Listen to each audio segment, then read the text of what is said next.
तो ईरान और अमेरिका में एक बार फिर से युद्ध छिड़ेगा क्योंकि देखिए दूसरे दौर की बातचीत के लिए ईरान तैयार नहीं है, अमेरिका तैयार है। और अब एक बार फिर से ट्रंप ने सीज फायर का ऐलान खुद ही कर दिया। कारण बहुत सारे बताए गए, लेकिन कहा यह जा रहा है अमेरिका की तरफ से कि ईरान को जो युद्ध पीछे हुआ और उसके पास सीज फायर हुआ उसमें ईरान को भारी नुकसान हुआ, सब कुछ तबाह ईरान का हो गया। और अमेरिका ने कहा कि सब कुछ खत्म है। और इस बार अगर दूसरी बार युद्ध होता है तो फिर आप समझिए कि अमेरिका जो ईरान पर हमला करेगा उससे बचा खुचा ईरान भी खत्म हो जाएगा।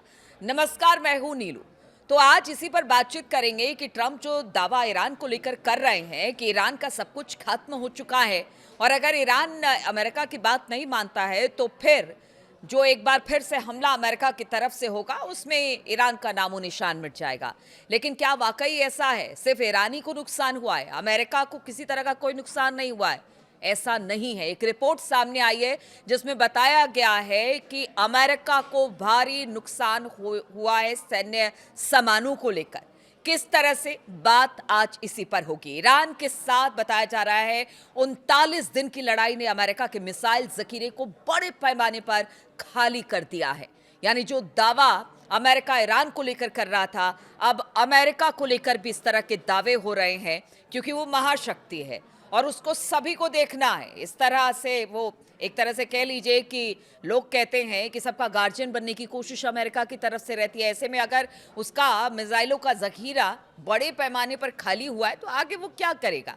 अब एक्सपर्ट क्या कह रहे हैं, इसको लेकर किस तरह से रिपोर्ट सामने आई है, तो अमेरिकी रक्षा विभाग के हालिया आंतरिक स्टॉक आंकलन से पता चलता है कि अमेरिकी सेना के ईरान के खिलाफ 28 फरवरी को छेड़े गए युद्ध ने प्रमुख मिसाइलों के भंडार को काफी कम कर दिया है। अमेरिका के एक्सपर्ट ने चेताया है कि अगर 8 अप्रैल से लागू हुई जो जंग बंदी है यानी सीज फायर है, अगर वो हटती है और फिर से संघर्ष शुरू होता है और लंबा युद्ध चलता है तो देश को मिसाइलों और गोला बारूद की कमी का सामना करना पड़ सकता है।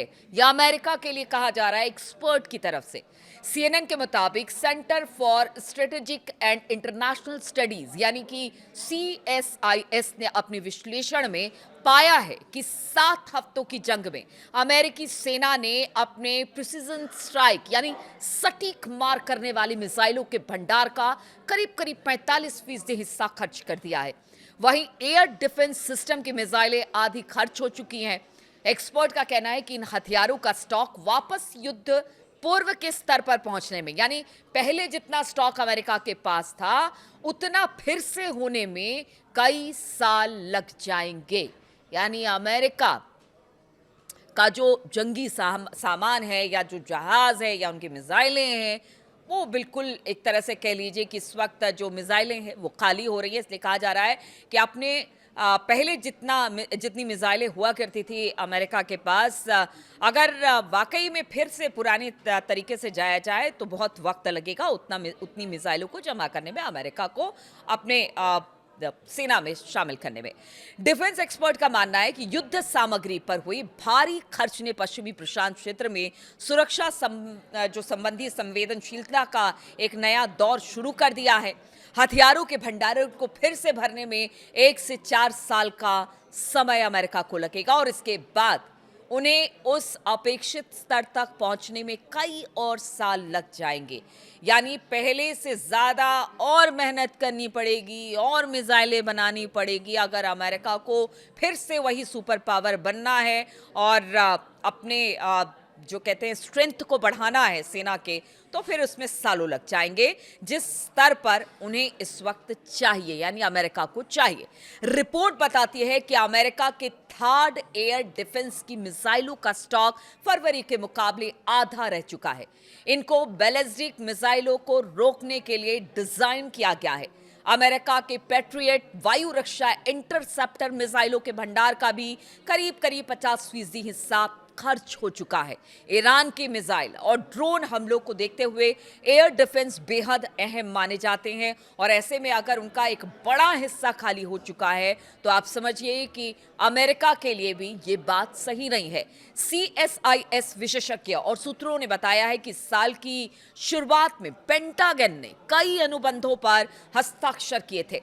इनमें मिसाइल उत्पादन बढ़ाने में मदद मिलेगी, लेकिन बढ़ी हुई क्षमता के बावजूद इन प्रणालियों को बदलने और उसकी आपूर्ति करने में 3 से 5 साल का समय लग जाएगा। यानी कि इसका अमेरिका को हाल फिलहाल में कोई फायदा नहीं होने जा रहा है, जो करार पीछे हुए हैं अमेरिका के।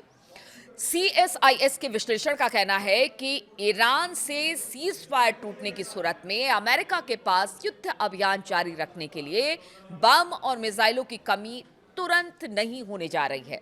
यानी वक्त लगेगा, लेकिन अगर युद्ध लंबा खिंचता है तो विश्लेषकों का मानना है कि फिर अमेरिका के सामने मुश्किल जरूर आएगी। हालांकि विश्लेषकों ने लंबे संघर्ष और खास तौर पर चीन जैसे किसी बराबर के प्रतिद्वंदी से टकराव को पर हथियारों की कमी होने की चेतावनी दी है।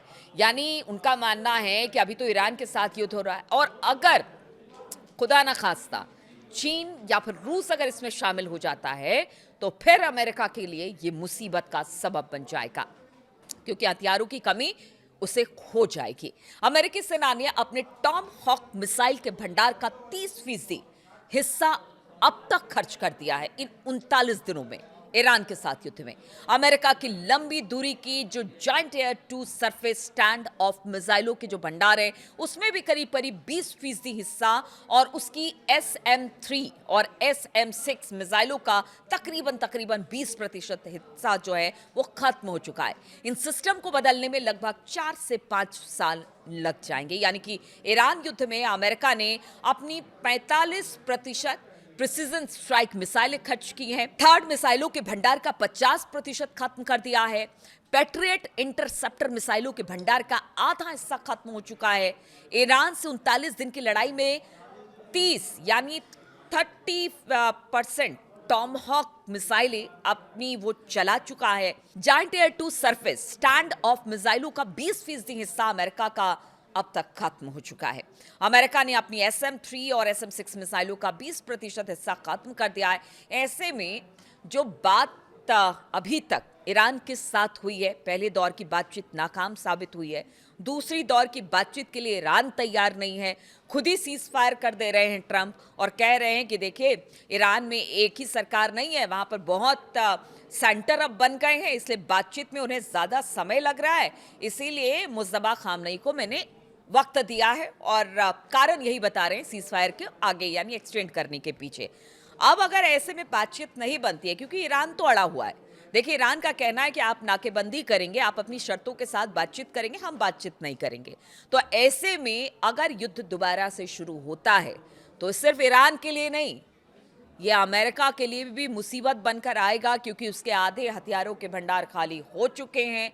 और ऐसे में अगर ईरान का साथ चीन और रूस दे देता है तो फिर आप कह लीजिए कि अमेरिका के लिए एक बड़ा संकट खड़ा हो जाएगा।